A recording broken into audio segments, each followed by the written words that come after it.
Okay, so let's dive in. When a foreign national is here in the U.S., how far does the government's power actually go to, well, kick them out? Especially if they start, say, celebrating political violence or really disrupting things. That's the big question, isn't it? It really pits this idea of national sovereignty against free speech. And the law comes down pretty clearly. A visa is a privilege. A privilege, not a right. Exactly. And the U.S. government basically holds almost absolute power to take that privilege away. Right. So that's our mission for this deep dive. We're going to unpack the legal tools, the political levers the executive branch is using right now, not just to screen people, but sometimes to, quickly remove non-citizens if their speech or actions clash with what the government sees as American interests. And we've got the sources here: legal analysis, government guides, news reports, and they all point towards this massive largely unreviewable authority. We should probably start with the recent events, the numbers, because like you said, this isn't just theory, it's happening now. Yeah, the context is crucial. It makes it real. So here's where it gets really immediate and, frankly, pretty startling. We saw the State Department just recently revoke visas for 6 foreign nationals. Why?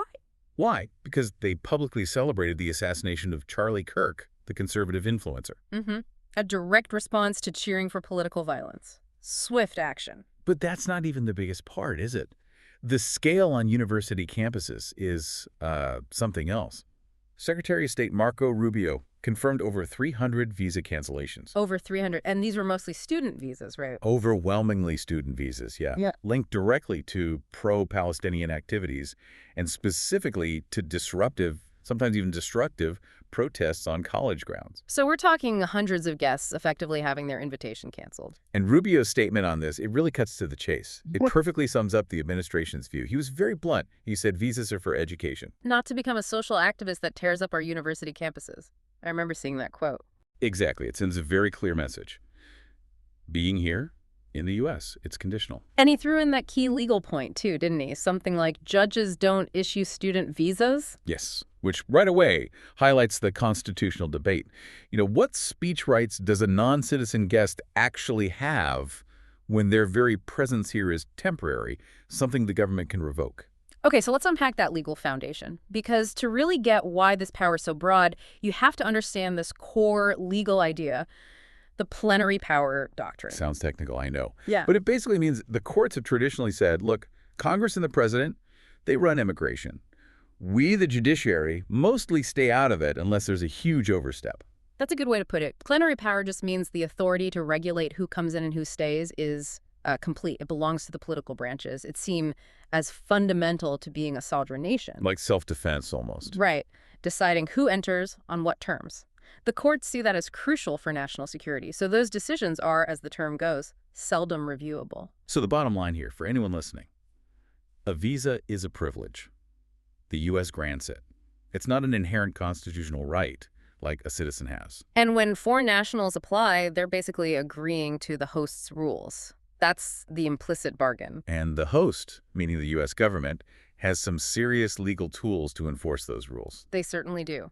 The State Department gets its specific power to revoke visas from the Immigration and Nationality Act, the INA, specifically Section 221. And our sources call this vast power. It is. It lets the State Department cancel a visa pretty much anytime they want. And here's the kicker, right? The lack of due process, traditionally speaking, under 221I, they can revoke it often without giving the person a detailed reason or a real chance to argue their case in public. They can just cancel it and essentially say your permission is withdrawn. That huge discretionary power. That leads us to the specific tool they're using in these high-profile cases recently, the terrorist-related inadmissibility grounds. TRIG. Yeah, TRIG. It's in INA Section 212A3B. Now, when you hear terrorist grounds, you probably think of, active terrorists, people plotting attacks. Right. Bomb makers, known operatives. But the law Congress wrote is much, much broader than that. It doesn't just cover known terrorists. It covers anyone who engages in terrorist activity. And engages is defined incredibly broadly. This is where you have to look at the fine print, subsection 7. It makes someone inadmissible so they can't get in, or can be kicked out if they're here, if they simply endorse or espouse terrorist activity, or even if they persuade others to endorse it or support a terrorist group. Endorse or espouse, that's the key. It's about the speech, not necessarily action. Exactly.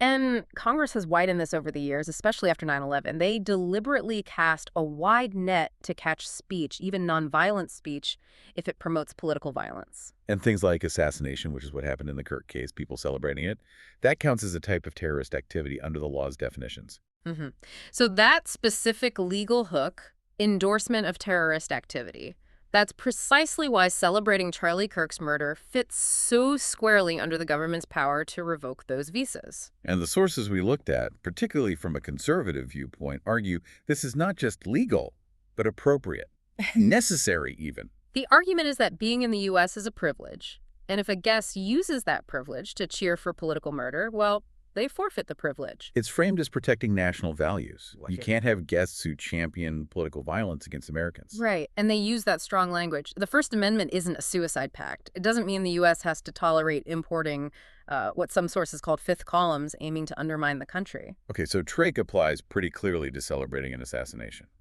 But the administration is also using this logic, this idea of undermining U.S. interests for student activists. How does the law connect cheering a murder to, say, a disruptive campus protest? Well, it seems they use a couple of approaches. For those 300-plus student visa revocations, they sometimes use that same trig endorsement angle.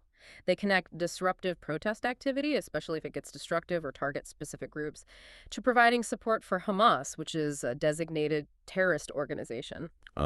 So linking the protests to support for a known group. Right. But they also rely on another part of the INA. There's a provision that lets them cancel a visa if the person's activities could have potentially serious adverse foreign policy consequences for the U.S. That sounds incredibly broad, too. Potentially serious adverse foreign policy consequences. It is. It gives them another huge lever of discretion. Think about that case, Ramesa Ozturk, Tufts grad student, a Fulbright scholar from Turkey. Right, I read about that. She co-wrote an op-ed. Yeah, an op-ed calling for divestment, mentioning Palestinian genocide. She was detained, and the government alleged she engaged in activities in support of Hamas. But they didn't really provide public details backing that up. Wow. So someone invited for academic exchange, a Fulbright scholar, potentially facing deportation over an op-ed and protests. That definitely raises the stakes for students on visas. It does. And the government's position is just crystal clear.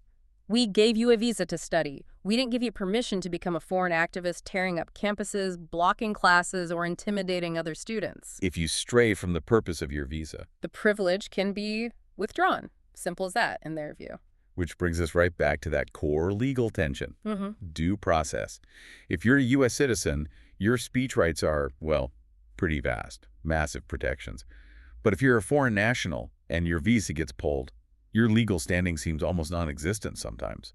There's a crucial difference. If you're a permanent resident, a green card holder, you've been formally admitted, you have strong Fifth Amendment rights, the right to a full deportation hearing. But if you're just a temporary visa holder, or especially if you're just applying or your visa is revoked while you're outside the U.S., then you haven't really crossed that threshold of full constitutional protection regarding your presence here. Exactly. The law basically treats you as a guest. And if the host decides your actions are risky or violate the house rules, the host has the power, legally, to say, time for you to leave, immediately. And this is new, is it? There's legal history here. Oh, yeah. Long-standing precedent. There's a key Supreme Court case, Knopf, back in the 1950s. And Knopf basically said, it essentially held that whatever procedure Congress sets up for denying entry to an alien, that is due process, as far as that alien is concerned. It gives huge deference to Congress and the executive branch. Making the Secretary of State effectively the main decision maker. Their discretion is baked into the system. Now, obviously, immigration lawyers push back hard on this. They argue it creates a huge due process deficit, a chilling effect on speech, especially now with the government known to monitor social media. They argue that if someone is physically here, even temporarily, they should have more rights. Yeah. Yes.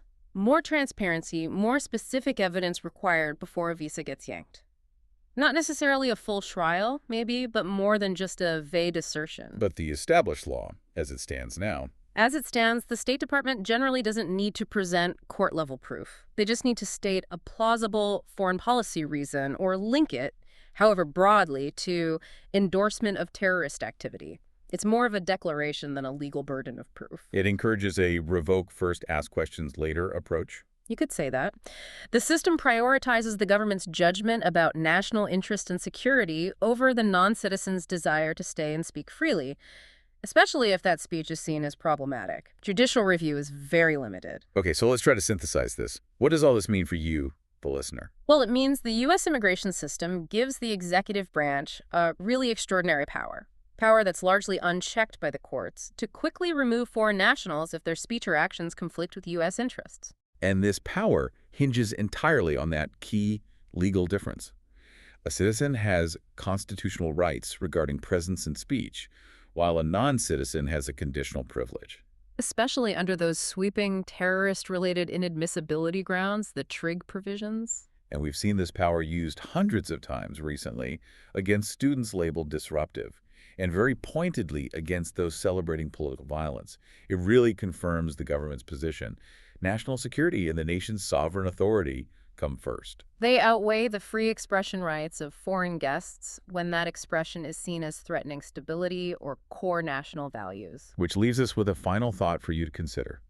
If the government has this power, this legally supported power, to cancel the privilege of being here based on political speech that might be perfectly legal for a citizen, where should that line be drawn? Is drawing the line firmly in favor of sovereign power, as the current law does, not just legally sound based on precedent, but actually necessary? Necessary for the integrity, maybe even the security of the nation itself? That's something to think about.